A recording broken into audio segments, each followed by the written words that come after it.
अस्सलाम वालेकुम गाइस, आप सबको मेरी तरफ से बहुत बहुत एडवांस ईद मुबारक, ईद उल अजहा मुबारक। बकरा ईद आई है। आज हम ईद उल अजहा पे होने वाली बातों के बारे में ही बातें करेंगे। मतलब कि ईद पे हर एक के साथ ऐसी बातें जरूर होती हैं। सबसे पहला काम लोग ये करते हैं कि जानवर खरीदने के लिए मवेशी मंडी जाते हैं। मंडी जाकर जानवरों की कीमतें सुनकर ऐसा लगता है जैसे बंदा यहाँ पर कोई जानवर नहीं बल्कि कोई प्लॉट खरीदने आया है। फिर आप पूरी मंडी का जायजा लेते हैं, जिनमें से कुछ जानवर आपको पसंद नहीं आते और कुछ जानवरों को आप पसंद नहीं आते। वैसे तो पूरी मंडी में हर जानवर की कीमत औकात से बाहर होती है, लेकिन अल्लाह अल्लाह करके कोई एक आध बकरा आपको अच्छा लग ही जाता है और आपकी पॉकेट उसे खरीदने की इजाजत भी दे देती है। फिर वो बकरा लेकर जैसे ही आप अपने मोहल्ले या गली के अंदर एंटर होते हैं तो आपके जान पहचान वालों के साथ Q&A मीटिंग स्टार्ट हो जाती है। उन लोगों के क्वेश्चन इतने अजीब होते हैं कि वो क्वेश्चन एग्जिस्ट ही नहीं करते। जैसे कि देखने वाले को पता है कि आप बकरा ही लेकर आ रहे हैं, लेकिन फिर भी वो आपसे पूछेगा, वाह भाई बकरा लिया है? नहीं, एलिफेंट है, 20 रुपए आगे करो, सूंड से पकड़ेगा। अजीब क्वेश्चन करते हैं। फिर कोई और मिलेगा, वो ये पूछेगा, और भाई कुर्बानी के लिए बकरा लिया है? नहीं अंकल, सदके के लिए लिया है। और ये वाला क्वेश्चन तो हर एक से पूछा जाता है। हाँ भाई कितने का लिया है? 40,000 का। ओहो, मुझे बताते, मैं तो हर साल 40,000 में 2 बकरे करता हूँ। तो करना, परेशान हो गए हम लोग 2.5 साल से। फिर कुछ लोग इतनी लंबी छोड़ते हैं जो F-17 थंडर पे भी नहीं पकड़ी जाती। जैसे कि ये हमने 1 लाख का बकरा इंपोर्ट करवाया है, ये कश्मीर में पला बड़ा है, पहाड़ी बकरा है। मेरा बकरा तो कुकीज के अलावा कुछ खाता ही नहीं है। मेरा बकरा तो सारा दिन ऋतु देखता रहता है। मेरा बकरा तो सारा टच स्क्रीन है। मेरे बकरे की आंखों में रात को LED लाइट्स लग जाती है।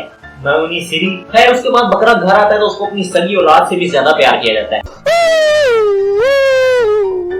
अपने कुर्बानी के जानवरों के साथ सेल्फीज ली जाती है जो इधर उधर सेंड की जाती हैं। इसके अलावा टिकटॉक भी बनाई जाती हैं। लेकिन कुछ लड़कियां फिर भी रो रही होती हैं कि हमें डिंपल वाला बकरा चाहिए। कुछ निबियां अपने निब्बों से पूछती हैं कि आप लोग इस ईद पे क्या कुर्बान कर रहे हैं, और वो लोग आगे से कहते हैं, जान आप हुक्म करो, हम तो अपने आप को कुर्बान कर दें।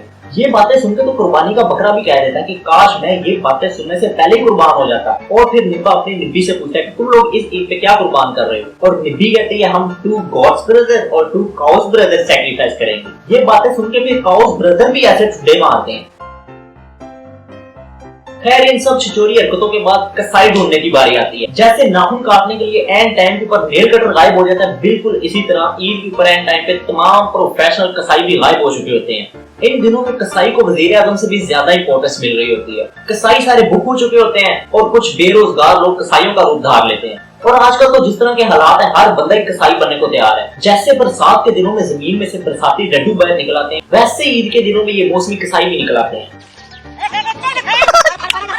और स्पेशली ईद के दिनों में फेसबुक, इंस्टाग्राम, व्हाट्सएप के स्टोरीज में लोग अपने नाम के साथ कसाई लगाना फख्र से बताते हैं। फिर जब बकरे की कुर्बानी का टाइम आता है तो पूरा खानदान उसकी कुर्बानी देखने के लिए बाहर निकल आता है। ये देख के बकरा भी कहता है, आ गए मेरी मौत का तमाशा देखने। कुर्बानी होने के बाद एक चाचा ऐसा जरूर होता है जिसकी नजर पायों पे होती है। ये चाचा पायों के ऊपर अपना हक ऐसे समझता है जैसे सादुद्दीन कोपक सुल्तानत के ऊपर अपना हक समझता है। फिर आती है बारी गोश्त के हिस्से करने की। ये प्रोसेस इतना ही मुश्किल होता है जितना जायदाद के हिस्से करना। जैसे किसी जगह पे वजीर आजम ने आना हो तो तमाम पब्लिक को वहां से हटा दिया जाता है। बिल्कुल इसी तरह ईद के दिनों में फ्रिज में से तमाम चीजों को निकाल दिया जाता है, क्योंकि वहां पर गोश्त की एंट्री होनी होती है। तमाम लजीज और उम्दा पीसेस अपने फ्रिज में रखे जाते हैं और छिछड़े और चर्बियों के साथ 1-2 बोटियां रख के बाकी अड़ोस पड़ोस में और रिश्तेदारों में और गरीबों में बांट दिया जाता है। लेकिन जब आप अपने पड़ोस में वो छिछड़ों चर्बियों वाला गोश्त बेचते हैं तो वो लोग वही गोश्त देखकर अगले घर में बेच देते हैं। इसी तरह ये सर्कल पूरा घूम फिर के फिर दोबारा आपके घर में आ जाता है और आप अपने उसी गोश्त को देखकर कह रहे होते हैं, मुझे ऐसे लगता है शायद आपको पहले कहीं देखा है।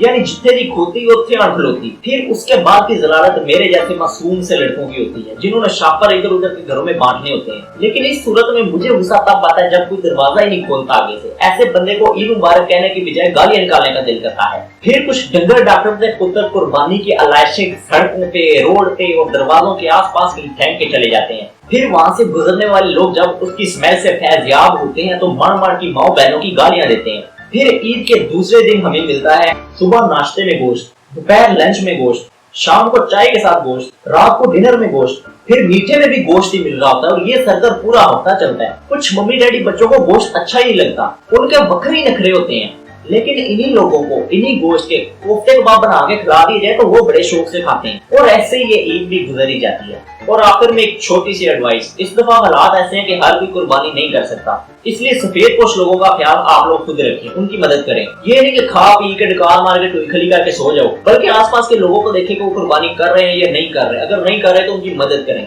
गरीब बंदे की मदद करके आपके दिल को सुकून जरूर मिलेगा और खुशी भी मिलेगी। और मुझे भी सब्सक्राइब करें, मुझे भी खुशी मिलेगी।